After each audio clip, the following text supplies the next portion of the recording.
Yo people, wagwan, you don't know it's the King Boss, and welcome back to another one. Now this is just another quick game room episode, and what I'm going to speak about in this one is the Xbox and the PlayStation I just unboxed in the previous video. Now I'm very impressed by both of them, but more impressed by one of them. Let's jump into this one.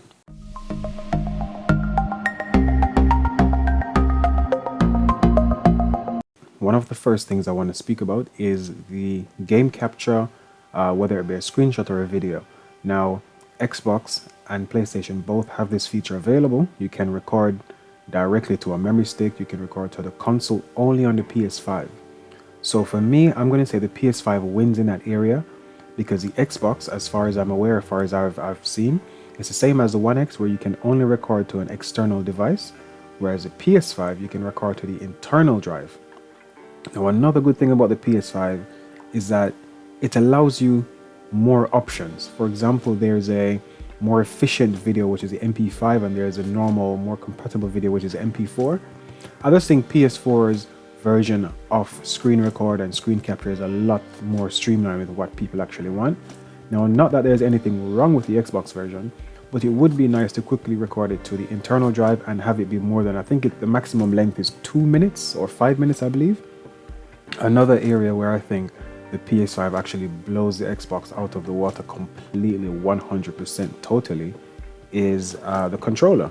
So the PS5 controller looks very similar to the Xbox One or the Xbox Series X controller in my opinion.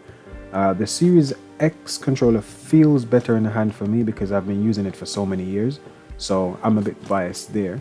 However, feature-wise, functionality-wise, even Raymo was saying this when we were on Checkpoint, was that the PS5 controller is an actual next-gen controller. Let me go through why. So the PS5 controller has a mic built in, and it has speakers built in, and it has motion and touch built in as well. Now, Microsoft, this is something that they're gonna have to copy these features, or some of them. I don't think they need the touch feature, but I think mic, speaker, and motion is something that they're going to have to copy. Even if people don't use motion that much, I think the mic and speakers are really good. I tested this feature within the last week with Raymo, and it just felt so good. It was so seamless. I didn't have to scurry around and look for my headset. I just joined a party chat with him, and he was speaking to me. I was hearing him through my controller, and it was just really perfect. I mean, I guess the only downside of the PS5 controller is that it has the battery built in. Meaning, if you're not someone like me who knows how to open electronics, solder stuff, desolder stuff, you might have an issue when the battery does die in a couple of years. Because let's face it, you're going to be recharging and discharging this battery so often it's going to die. I prefer the way Microsoft has done it, where they give you the option to use AA batteries or rechargeable packs, right? Now, I have opted to go for the rechargeable packs. It's just more convenient. But Sony, all I can say is well done on this controller. It is an amazing controller. Everything about it, except for the color, is amazing. Alright, so next we have the user interface. Now, again, I think the Xbox wins here for me, simply because the user interface of the Xbox One is very contrasty, so it has big text, green background, light text in front of that. Whereas the PS5 UI, even though it looks very futuristic and not as blocky as the Xbox One or the Xbox Series X, I do find that the transparent, glossy nature of that UI sometimes for me is a bit harder to read. Maybe that's because I'm an old man now, I don't know, but for me I would say the Xbox UI wins simply because it's so easy to read and see what's on screen, and everything is readily available. Menu wise, I think the menu is much better laid out, but again, that might be because I've been using it for so many years. Now, I am impressed by how simple Sony has made the layout of the PS5 menu or the user interface, but I still think Xbox wins in this one for me.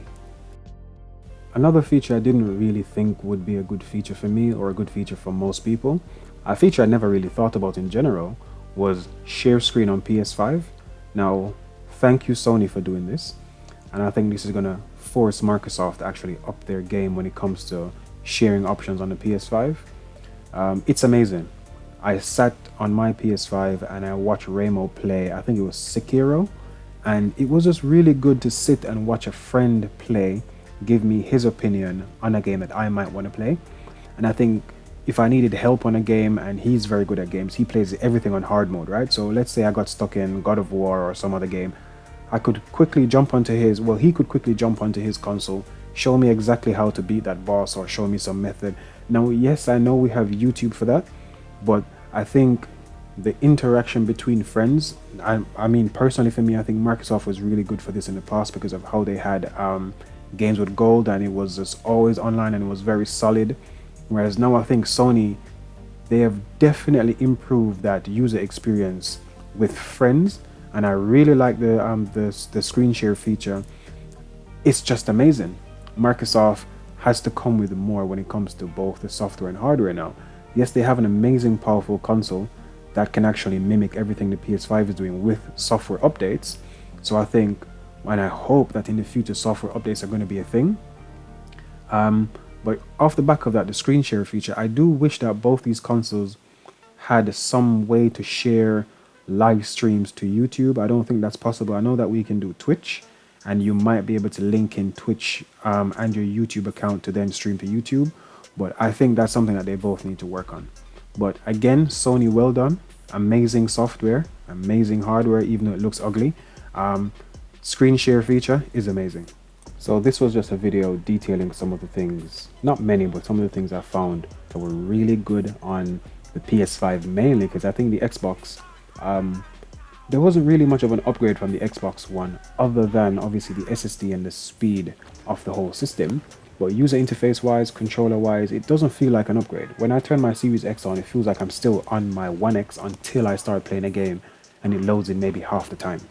But whereas the PS5, I've never had a PlayStation before, but the PS5 is a lot more striking. It looks ugly in my opinion, but it's a striking look that most people do like. The controller is amazing. I cannot fault the controller.